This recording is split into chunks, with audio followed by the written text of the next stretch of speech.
नमस्कार साथियों, आप सभी का आपके अपने YouTube channel today current information पर स्वागत है। दोस्तों, आज इस वीडियो में हम चर्चा करने वाले हैं डीएलएड फर्स्ट ईयर का जो हमारा 6th पेपर है इंग्लिश का, जिसके पार्ट ए के जितने भी इम्पोर्टेंट क्वेश्चन हैं वो हम इसमें सोल्व करेंगे। इससे पहले हमने जो वेरी शॉर्ट क्वेश्चन थे पार्ट ए और पार्ट के बी के और जो फुल फॉर्म्स थी उन पर हमने चर्चा कर चुके हैं। अगर उन वीडियो को नहीं देखा है तो प्ले लिस्ट में जाकर के अवश्य देखिएगा, लिंक डिस्क्रिप्शन में दे दी जाएगी। और इसकी पीडीएफ हमारे Telegram group today current information में मिल जाएगी, जिसकी लिंक आपको डिस्क्रिप्शन में दी गई है। तो यहाँ पर हमारा पहला सवाल है, what makes the teaching interesting and effective, यानी शिक्षण रुचिकर एवं प्रभावी कैसे बनाया जा सकता है। काफ़ी महत्वपूर्ण सवाल है। इंटरेस्टिंग एंड इफेक्टिव टीचिंग यानी रोचक एवं प्रभावशाली शिक्षण। Teaching should be child centred and activity based, यानी शिक्षण बाल केंद्रित एवं गतिविधि आधारित होना चाहिए। According to psychological principles, constructions of students is possible only when different type of audio visual aids are used in teaching।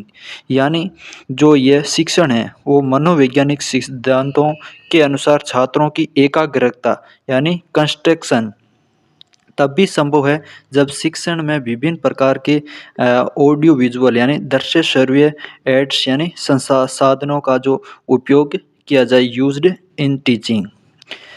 Constructions is essential for learning new thing. Teaching aids are were used by the English teacher while teaching English. They make the test interesting।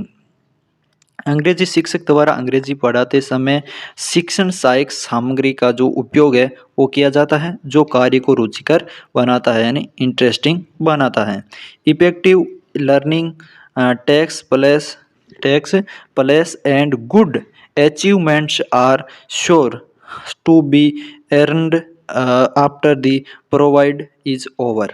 यानी यह जो प्रभावी शिक्षण होता है और जो अवधि समाप्त होने के बाद भी अच्छी उपलब्धियां अर्जित होना निश्चित है।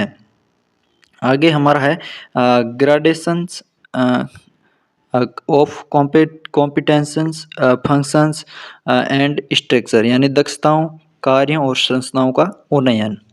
To attain the objective of teaching English, the competences to be developed from class 1st to 5 should be graded, यानी अंग्रेजी पढ़ाने के जो उद्देश्य है एम्स हैं को उनको प्राप्त करने के लिए कक्षा 1 से जो 5 तक हैं उसको विकसित करने की दक्षताओं का यानी क्षमताओं को वर्गीकृत किया जाना चाहिए।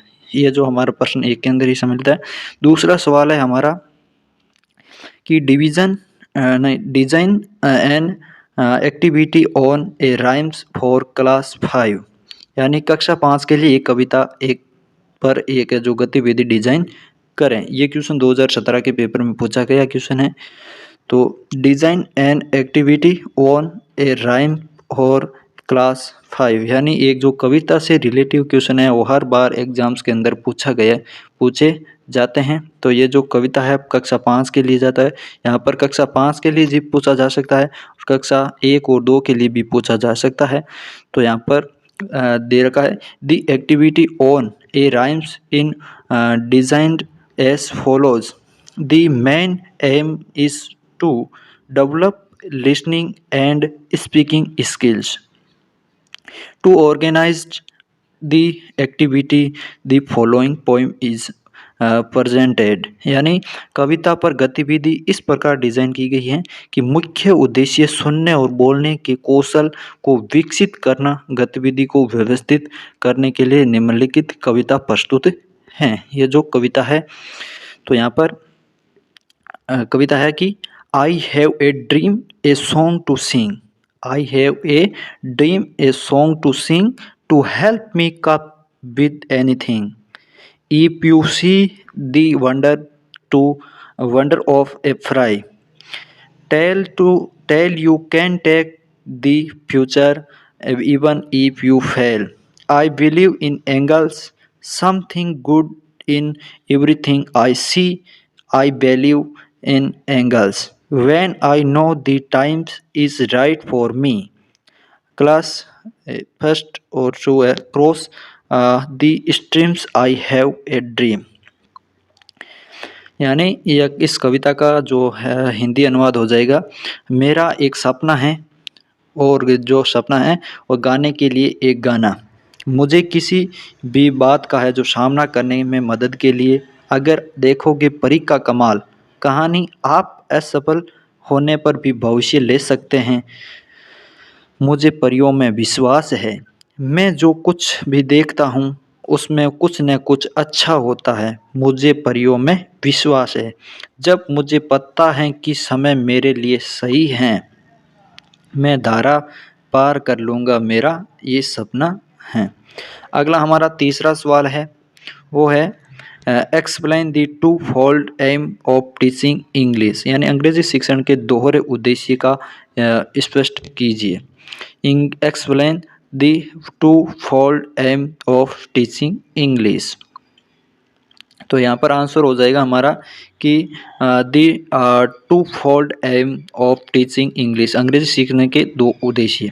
तो फर्स्ट उद्देश्य हो जाएगा हमारा aim, the teaching and learning of English should materially contribute towards the realisation of the large goal of education, I development of four skills listening, speaking, reading और राइटिंग। ये जो LSRW चार जो 4 स्किल्स हैं यानी कौशल, and the study skill I E skill of learning to learn, यानी अंग्रेजी के जो शिक्षण और सीखने की जो शिक्षा के बड़े लक्ष्य की प्राप्ति में योगदान देना चाहिए। यानी 4 कौशल हैं, सुनना, बोलना, पढ़ना और लिखना।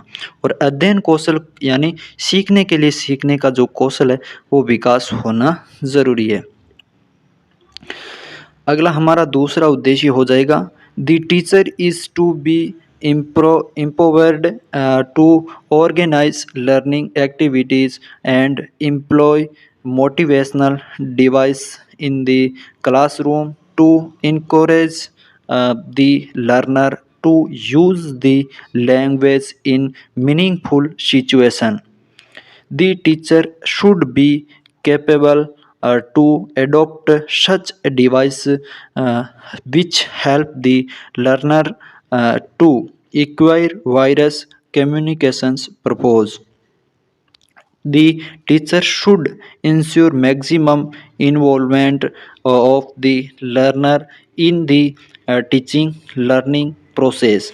He should also make teaching interesting and effective with the help of audio visual materials, यानी शिक्षक को जो सीखने की जो गतिविधियों को व्यवस्थित करने और कक्षा में प्रेरक उपकरणों को नियोजित करने के लिए सशक्त बनाया जाना चाहिए, ताकि शिक्षार्थी को सार्थक स्थितियों में भाषा का उपयोग करने के लिए प्रोत्साहित किया जा सके।